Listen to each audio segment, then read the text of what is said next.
Welcome back to the Get Off the Treadmill podcast for practice owners and leaders, where we are obsessed with how to build a successful practice and get a life too.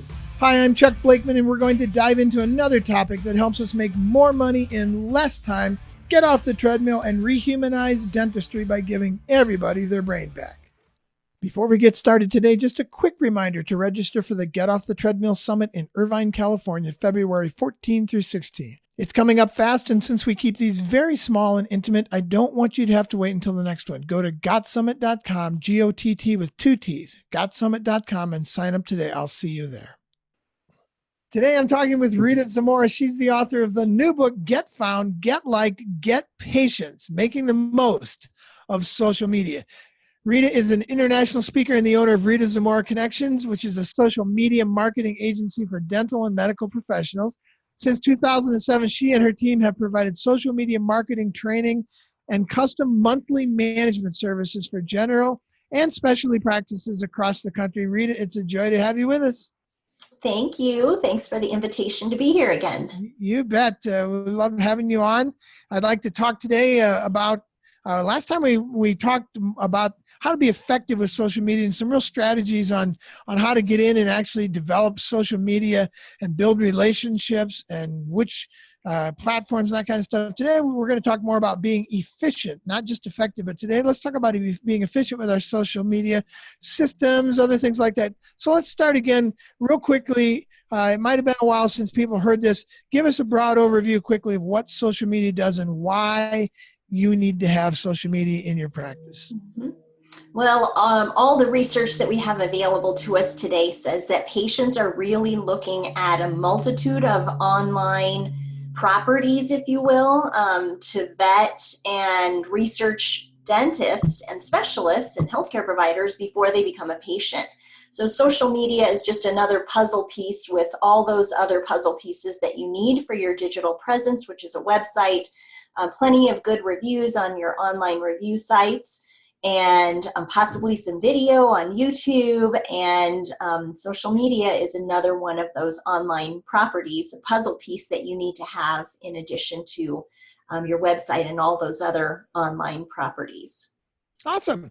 So I think for dentists, one of the things that pops to mind for me a lot, and my business is a lot like this as well. I don't sell anything on the internet. I guess I sell books on the internet, but that's not our business. And dentists say, well, I don't sell anything on the internet, so why do I need the internet? And I think my answer to that is credibility. That you find them, people are going to search online, whether if you're over 35, it's something like 80+% of your searches start online. And if you're under 35, it's 90+. And so people are searching online, where do I find a dentist? If you're not on there, you're certainly not credible because you're invisible.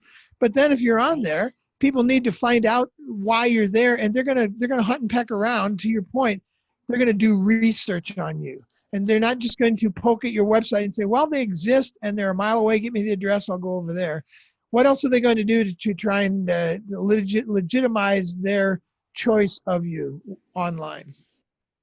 Right. I mean, it's people don't necessarily believe our websites anymore. Yeah, they're like, okay, no. We know that you look perfect there, but let's see what everybody else says about you.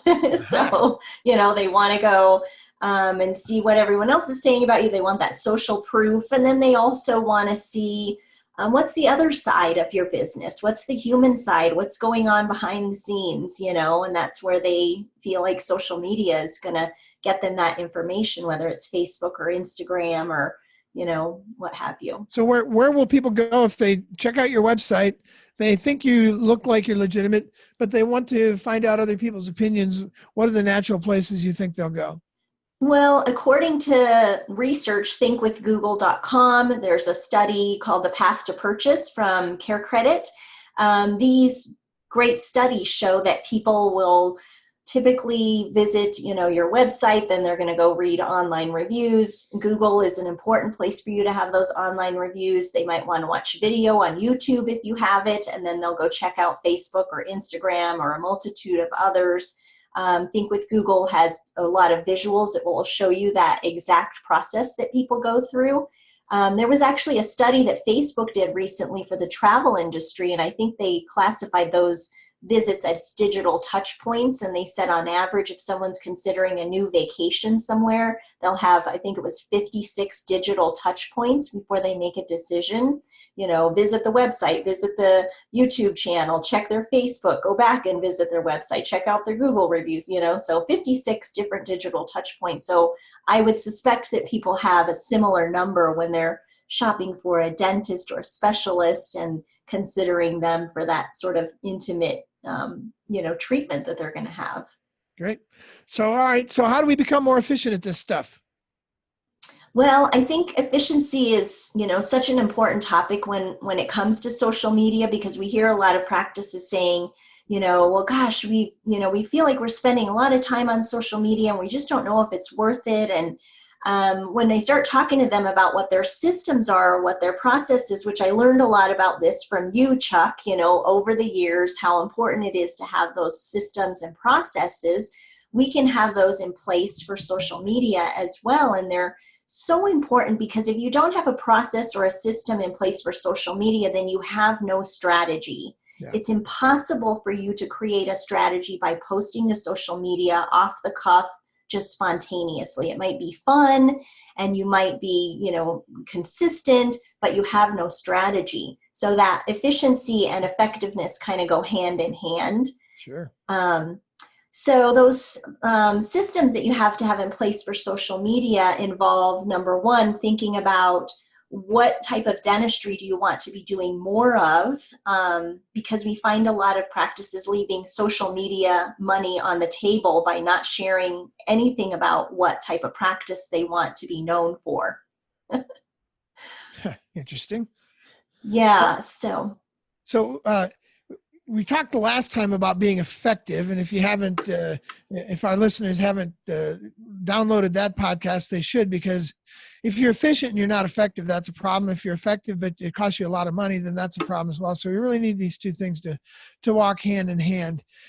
What else can they do to be more efficient with what they're doing? We're talking systems, and maybe I'll give you one of my biases on this. I think systems, when it comes to this stuff, we talked about marketing being about relationships, that all the point of all marketing is to build relationships. It is not to sell stuff. If you build relationships, people will buy your stuff. If you try and sell them stuff, they will be suspicious of you. So we want to be efficient at building relationships, not efficient necessarily at getting them to buy stuff. And I think that's where a lot of this falls apart is, but I want my name on everything that goes out. I want them to call me immediately. I want to sell something right away today. And I'm not seeing that happen. So this must not be a good way to do this. So deal with that head trash. Mm-hmm. Oh my gosh. Yeah. And I think, being efficient doesn't mean selling harder or posting more, more sales messages. It really means how can we make the best use of the time and resources that we have? And so the way that you do that is by thinking ahead about what is it that we want to be known for in the community, and making sure that as a part of your monthly strategy or your system, you're promoting or you're talking about or you're sharing with people some of those different things. So one example is a dentist that we work with that wanted to let people know they have a CEREC machine, and that was what made them unique in their community. And they were the only ones in their neighborhood that had this particular technology. So we had the doctor take a picture of himself next to the technology. And that alone drew people's, attention into the post. And so thinking ahead about what you want to be known for, and then knowing that you're going to have a system in place for 3 times per month, you're going to share about whatever it is that you want to grow more of in your practice, whether it's Invisalign or sleep dentistry or dental implants. And you're going to have a system in place that says, okay, the first of the month, we might mention dental implants. The middle of the month, we might mention, we're going to highlight a team member. The end of the month, we're going to mention about Invisalign. And so you have a calendar, an editorial calendar, or a system. There's different technologies, different platforms that you can use to pre-schedule and plan your content. And if you're doing social media yourself, you absolutely should be planning and pre-scheduling if you want to be effective and efficient. Awesome. And I think bears some settling on as well. People look at this and say, well, isn't that kind of phony? Here you just said that marketing is about building relationships, and now you're automating these things that this is going to happen at the beginning of every month, and that's going to happen in the middle, that's going to happen at the end. It's sort of like saying, I want to build a relationship with my wife, but I'm going to schedule all of our time together. It feels inauthentic. The reality of it is, the answer I have to that is, well, when our kids were young, we scheduled date night. Yes, I was just thinking the same thing. Yeah, we scheduled building a relationship. There's nothing phony about scheduling building a relationship. All that means is it's a priority, is that it's important. So I'm going to make sure that we get it done. When my kids lived right near us here in Denver, we didn't see them as much as when they moved away, because now we have to systemize actually seeing them. Before, we just kind of did it ad hoc, and it never happened. So I think it's very important for people to understand that systemizing this stuff doesn't mean being inauthentic about it at all. It simply means ensuring that it's a really high priority and you're going to get it done. I don't know if you have any bias on that as well, but that's my 2 cents. Yeah, that's a great perspective. And I hadn't really thought of it in that way, or, considered how people might be opposed to it in that way. But you're right. I mean, I think the thing that popped into my head when you said, if you want to have a better relationship with someone, or anything that you want to do, if you want to get more fit, you have a trainer that you work out with a certain number of times a week or whatever. You want to make sure that you're getting out for your bike rides consistently, right. Something you really enjoy. You have to schedule that in. So there's an art and a science component to social media marketing, and I think really to building any relationship. And so I think that it's it's a different way to look at things in that way. But yeah, being more efficient with your social media doesn't mean that you're being inauthentic or you're not focusing on your relationships. And in fact, your patients may appreciate that, because, some of them may not know that you offer some of these treatments. I've heard over the years, dentists tell us, patients come to us and they went somewhere else for their dental implant treatment or, their Invisalign, because they didn't know that we did that treatment. Yeah. So if you're not letting them know that you accept referrals or you're doing this type of dentistry, how are they supposed to know? Yeah. To your point, I'm a big fan of processes and systems. I also hate them both. I'm left-handed. I'm right-brained. I went to music school. I'm artsy-fartsy. I'm ADHD and dyslexic. I don't like systems or processes. What I do is I love what they do for me. And so I'm willing to institutionalize them and make sure they happen, and I help other people do it from that point of weakness. And I think that's my strength, is I don't like this either. Here's what it'll do for you.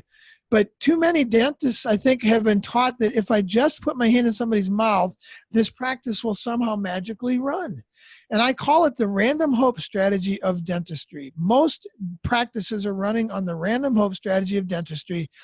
And it's built on two intentions and one hope. Intention number one, I'm going to work really hard. Intention number two, I'm going to make me some money. And hope number one, the only hope is, I hope it all works out. And so I don't really put any plan in place. I just work really hard. And I assume that because I work really hard, something good might happen. There's hostage written all over that. We need a plan, and we need a plan for, I'm on my high horse because we have these summits we do, GOTT summits, GOTT, GetOffTheTreadmillSummit.com. You can reach them there, but we talk about this stuff all the time, and social media is one of those systems you have to have in place.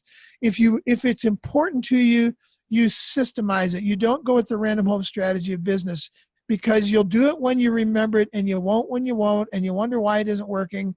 It's a patchwork quilt, and business and life just doesn't work that way. We need to actually put a process around it. So I'm a huge fan of systems and process, and social media is one of those. You can't do this stuff ad hoc and hope that it's going to happen. Put a system around it and make it work. I think one of the things that that scares people, Rita, is about the word system itself. It just sounds like, IBM or some giant machine that you're running. So simplify this, make this work for me. I'm scared of systems. Mm-hmm.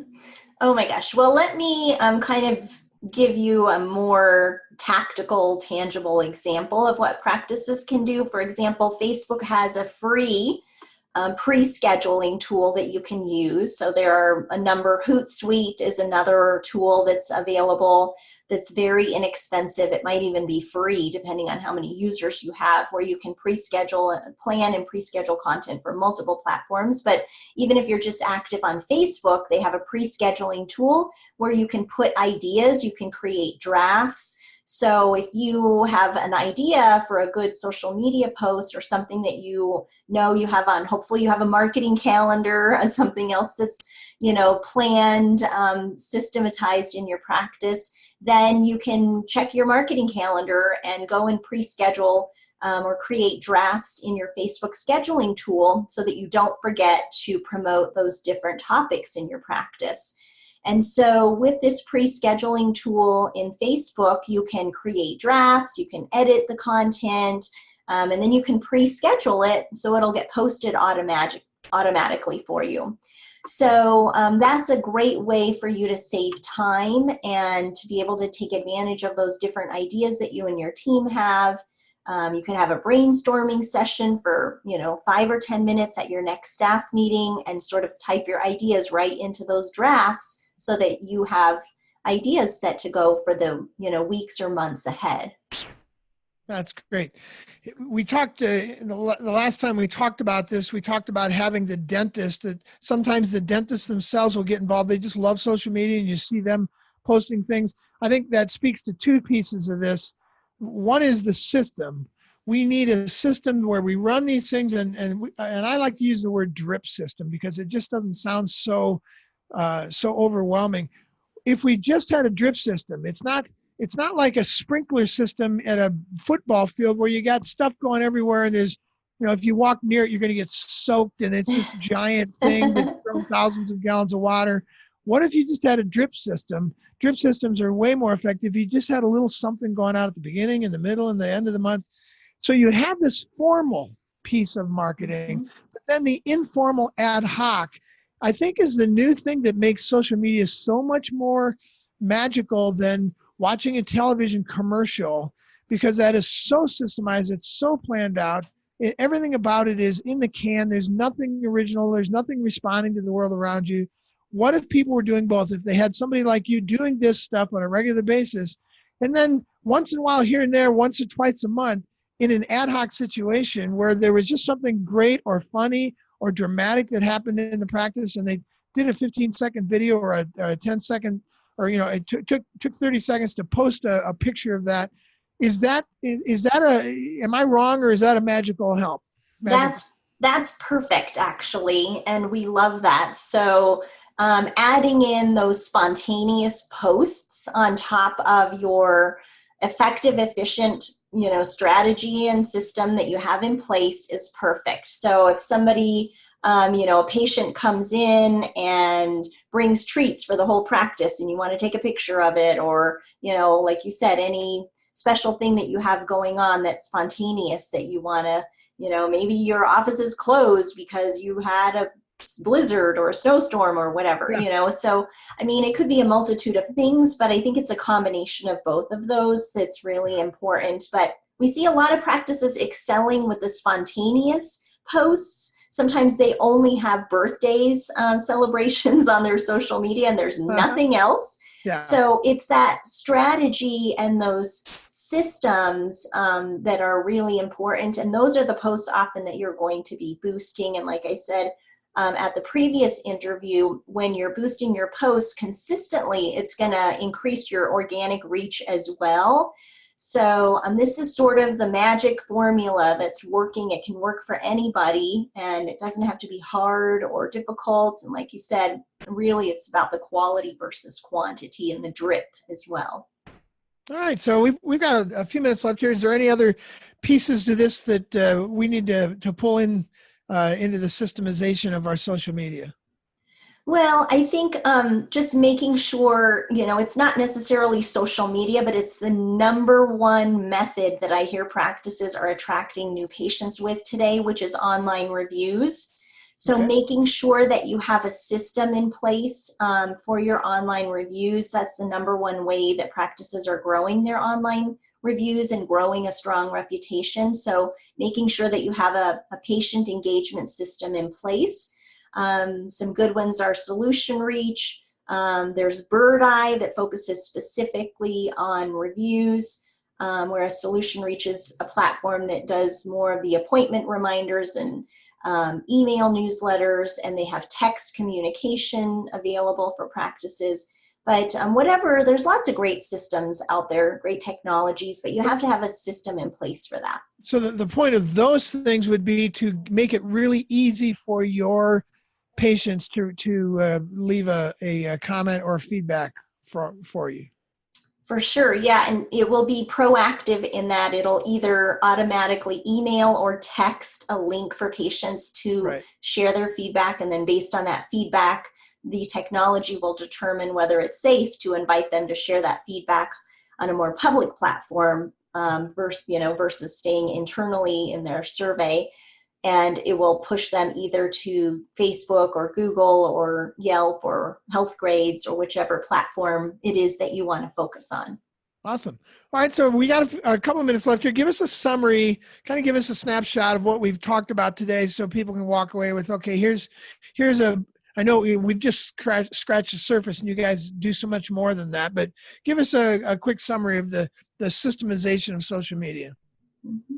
Well, I think it's, first and foremost, thinking about what you want patients to think of when they see your social media presence. So, are there specific types of dentistry that you want to be doing more of, and making sure that you at least have some mention of that, whether it's dental implants or Invisalign or sleep dentistry or cosmetic dentistry, making sure that you're not leaving money on the social media table and mentioning some of those different treatments that you enjoy and that you're good at. That's the most important thing. And then making sure that you're using some sort of a calendar or a technology that's going to allow you to create your content so that you don't forget it. If you're not planning ahead and being strategic, then you're not being effective at all. So making sure that you're using a pre-scheduling tool to build your content. That also allows you to really have some quality control. You can look and see how the post looks before it gets posted out there for everyone to see it.